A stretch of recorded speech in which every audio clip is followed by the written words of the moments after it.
estem, en primer lloc, per un procés de peatonalització progressiva del centre, acordat en les empreses i especialment en els comerços del centre de la ciutat.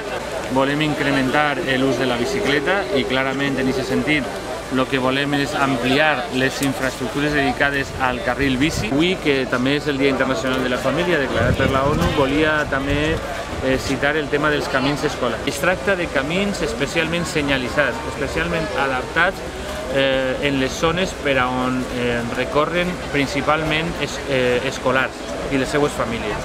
I nosaltres pensem que això és una bona manera, primer, evidentment, de promoure l'activitat física, de fer que els xiquets puguen caminar i evitar el sedentarisme.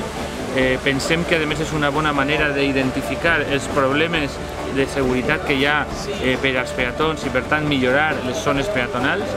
És també una alternativa molt positiva de caràcter educatiu, precisament el que és combinar-lo en el respecte al medi ambient i la reducció d'emissions, i permet també una ampliació molt raonable de les zones peatonals entorn dels col·legis.